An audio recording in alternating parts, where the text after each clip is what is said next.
Hello, my name is Martyr, and welcome to the Indie Game of the Week, Mark of the Ninja.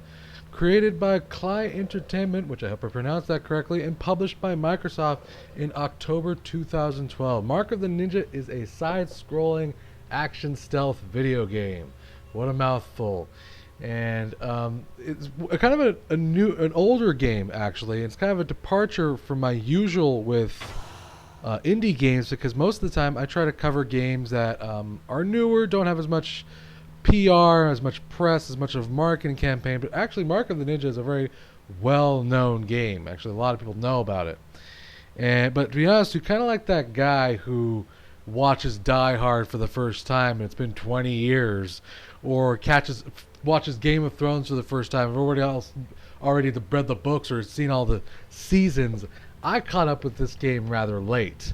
I've actually got Mark of the Ninja within like the last month actually, and I played it and I've enjoyed it so much that I had to make a video about it and make it my indie game of the week. So Mark of the Ninja is as a ninja game, pretty simplistic, and I mean, who has not at some point in time wanted to be a ninja for Halloween? I dressed up as a ninja for Halloween. You know what? You watched. My brother made me watch Revenge of the Ninja, a 1980s classic, horribly awesome film. If you haven't seen it, go get it. If you love ninja movies, you will love that movie. But anyways, Mark of the Ninja is such an amazing game. It's such a simple yet effective puzzle game with many facets and allows you so much freedom in how you go about completing the puzzles. And I'll show you what I mean by puzzles. For here, what we're looking at is the kind of upgrade screen where you can get different abilities to dispatch your foes. For instance, Emperor's Abyss, which while standing or hanging directly below an enemy, press up and X to pull them to an early grave. As you can imagine, that means that they're going to die. So yeah, basically the game just has so many ways to upgrade your abilities. You can, if you get caught, you can use martial arts to take down enemies, etc., etc., etc. There's also distraction items. The game basically has kind of like, in a weird way, kind of like Batman Arkham Asylum. The enemies notice things depending on what you do. You can create noise, and then the enemy will go to investigate that noise. So these are things that help you maneuver areas or take down guards, like a noisemaker. A smoke bomb lets you get past lasers, and distraction flares, I think, attracts the attention of a lot of guards and blinds people wearing goggles. Aside from those upgrades, though, you can also upgrade them even better to make them do other things. Attack items, I haven't even unlocked this yet. I don't even know what these do yet. That just shows how awesome and complicated, well, not complicated, I mean, how many neat features there are to this game. They just keep you can adding things to your arsenal of ninja gear. Let's move along from that. There's different costumes. If you want to change your style, you unlock them by completing different challenges throughout the boards, throughout the game. I only have the basic outfit. These are where you choose which item you wish to bring with you into a mission. My favorite currently are the smoke bombs. I think they're just more ninja-like, and smoke bombs are awesome. Attack items, again, I haven't unlocked those yet, but I don't really know what those are, so sorry. But you can go play the game for yourself, find out, and then you can tell me and be like, Mario, you're stupid.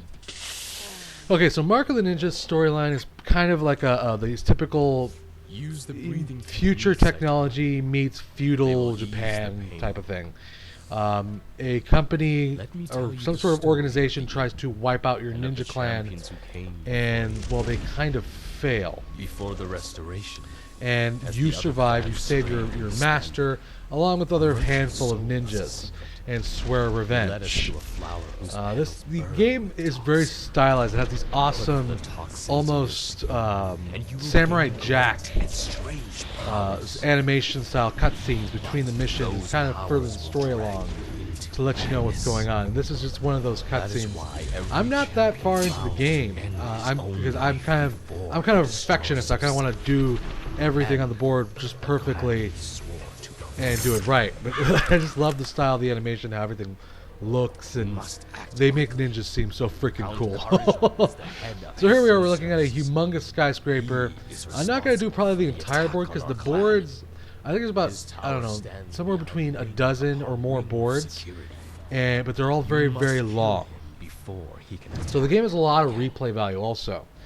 You can go back, redo missions from before with new, better upgrades, and see how you do.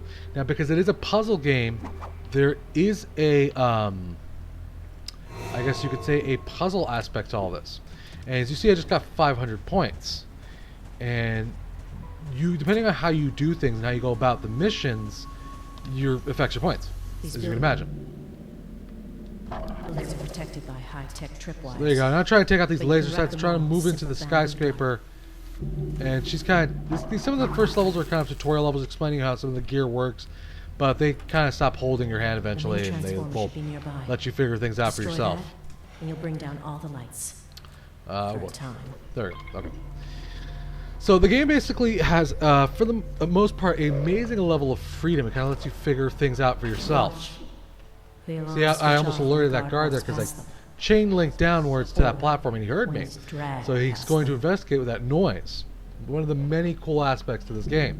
And right now he's trying to look at me like, hey, what was that? There's something strange going on.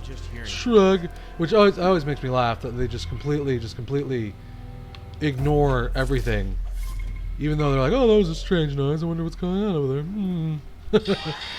Oh crap, that was caught. Oh, and I'm dead. That shows you even I'm still a noob.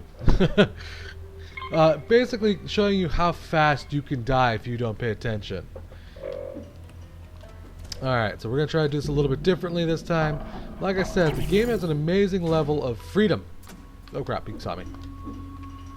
And how you go about your mission, how you do things is really up to you. Again, I have to wait for this dingus to stop looking for me, and I will show you how this all works. Come on, man. Stop looking for me. Alright. Derp, derp, derp. Alright. Let's see here. Actually, I'm gonna go. Can I climb onto the... Oh, no, I cannot. Alright, I'm gonna take this guy out probably like this. He's dead. There we go. Now, the game's a stealth game, and it basically works off a score system, so you get bonus points for instance, hiding bodies. So that way other guards cannot find them. And you can drag them around, put them in dumpsters and ventilation shafts. The game has many neat features like that basically kind of encourages stealth play. And again, because like I said, it's a puzzle game, there's many different ways of completing a challenge. I almost got caught there, but thank God I didn't. He's dead. Because he's dead, I'm going to use his body here to... Oh, I could just done that. Oh well. I'll use his body to get through here. Can I use your body to get through? Yes, I can, buddy. Thank you. Most helpful. Well, that's not good, though. There's a guard right here in front of me, so I'm actually going to decide to go backwards, climb up through this ventilation shaft, and head up the opposite side, away from the light. And then do simply something like that. Close, but be careful. And as you can see, there's just multiple paths of getting through the challenges. He's dead. And because I have certain upgrades right now available to me, that's why I'm kind of can do those things. By the time you reach this point in the game by yourself, you actually won't have that ability. I don't think you're allowed to upgrade your abilities till about level 3, if I remember correctly. So what else can I say about this game other than how awesome it is to be a ninja? The game, like I said, encourages stealth play. You have to play smart. If you are caught, it does not automatically mean death. There actually is a way to kind of escape the guards. All it does is lower your score, which you don't necessarily, for me at least, it's like for me it means I need to stop, go over here and hit restart checkpoint and start over again, because I am anal. I do not like... Oh, I accidentally just restarted. I do not like getting caught. I want to be a perfect ninja and take out my enemies without anyone seeing me, because I'm a ninja. So, that's just the way I play. You don't have to play that way necessarily yourself. That's just how I play. So like I said, the game has many different items, different ways you can use them. For instance, the smoke bombs here. Let me just show you an example of what I'm talking about. And then kind of, when you pause the game, you go into like this ninja freeze time mode thing, where it allows you to time itself freezes and allows you to plan out your actions with your items, either your darts or your smoke bombs. So in this case, I'm going to throw my smoke bomb there. He doesn't see me coming at all. And I just simply walk over and murder him brutally. And that's it, he's done. Kill this guy. And yes, the game's slightly gory. To be honest with you, I've seen more gore in other games. It's really not that bad. Just, well, that guy saw that body though, so now we gotta go over there and kill him. It's okay though, because he's dead. There you go. And I got an achievement, huh? Huzzah. Alright, sweet. There is different challenges that you can do. For instance, at the end of the board, the game calculates how you went about doing things. And if you choose not to kill anybody at all and you just sneak past everybody, there is bonus points for doing such a thing. Completely approaching the game from a stealth aspect is actually very viable, and it rewards you for doing such a thing. It's kind of just an extra way of playing the game that's kind of neat and fun and entertaining.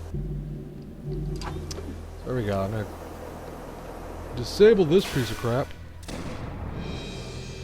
Now, throughout the game, there's hidden little items like this one, and basically all these do is just kind of give you more extra bonus points. There's other ones that give you kind of like a piece of your guys' history, I guess you could say. And it's all in the form of haikus, which is kind of neat to see. And it tells you how your ninja clan formed and how it's evolved and changed throughout history. This thing I'm standing in front of right here, this flag thing, I do believe is how you upgrade your stuff. Which I'm not going to upgrade anything right now, but basically I just wanted to show you that's how you go about upgrading your items. Oops, there you go. Derp. That's how you upgrade your items with those things. I think I'm allowed access to that right now because I've gotten access to upgrading at a later level. So, there you go. Now, this guard is standing in front of a vent and right there in front of a light. So if I try to jump near him, he'll probably spot me. So an easier thing to do would be to simply take out the light. Now he's distracted, he doesn't know what's going on, and I just walk over and I brutally murder him. And drop his dead body into the vent.